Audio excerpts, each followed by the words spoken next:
Good morning traders, today is Tuesday the 16th of February 2021. My name is Neville Hornsey, I'm a market analyst for YouTrading, and today I'm going to be discussing the RBA minutes released in overnight trading last night, and I'm also going to start looking at the charts to see how the Aussie is faring against some of its counterparts.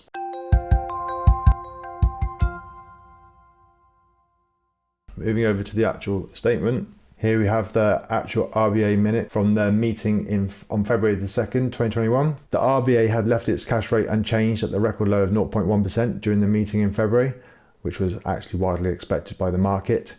They reiterated that they have no intention of lifting these rates from these depressed levels until inflation is sustainably above 2%. The central bank is projecting that they will have to keep to the loose monetary policy out to at least 2024 or until the inflation picks up. And this is widely echoing the rationale of the US Fed and FOMC, who are also themselves waiting for 2% inflation as a sign that the central bank's policies are having an effect on the broader economy.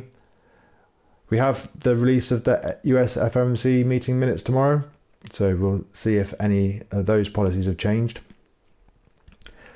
The RBA has concerns around how households and businesses adjust when the easy money policy gets tapered, hinting that the economy is fragile. But as these central bank statements all seem to say now, the members observed that the outlook for the global economy had improved over prior months owing to the development of the vaccines. Now looking at the charts, in recent price action for the Australian dollar, following on from the RBA minutes release, the Aussie was sold off versus the US dollar, with the 20 period moving average on the hourly time frame acting as near-term immediate support. The Australian dollar versus the US dollar has actually been on an ascendancy since the 3rd of February this year, but if we pull out to the daily time frame, you can see that all the way back to the March 18th or 19th in 2020.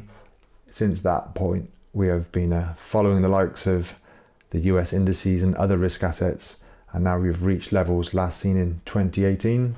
So if I move to the weekly chart, you can see how much of a move it's actually been. We had a big grind down from 2018, or the end of 2017, all the way through 2018-19, and then that big sell-off in 2020, and then since then we have recovered greatly. Against its closest counterpart and neighbour, the Australian dollar versus the New Zealand dollar is showing less bullish reports on this hourly chart, though it could be looking for near-term liquidity, just taking out this swing low before going a little bit higher maybe. However, if we go to the daily time frame, we can see that they've taken out yesterday's low, and yesterday was a bit of a quiet day, but we've taken out the low of that, and now it looks like it may want to actually come a lot further down, maybe towards this daily swing low, having retraced deeply into this range formed between the start of 2021 until February. The Australian dollar versus the yen is showing that again the 20 period moving average on the hourly is acting as support, and we haven't broken through this little price structure here, and the reflation trade for these risk on assets is definitely continuing as markets move away from safe havens like the Japanese yen.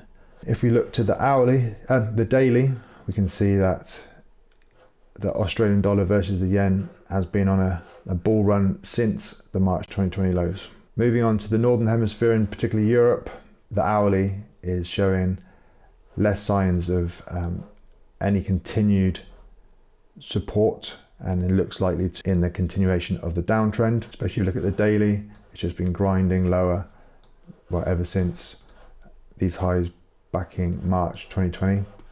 So the inverse to the Australian dollar versus US dollar, whereas the British pound versus the Australian dollar is actually faring a lot better. And on the hourly, we're bucking the trend like the euro, and we're going slightly higher. In all honesty, I think this range does get broken to the upside as Britain is able to get its economy back on track a lot quicker due to the increased vaccine rollout that Prime Minister Johnson was celebrating yesterday. Okay, that's it for today. Aussie is a risk on for now. Against all other safe havens, should be bullish. We might see the British pound trump the Aussie for the near-term future though. Okay, take care and good luck with your trading.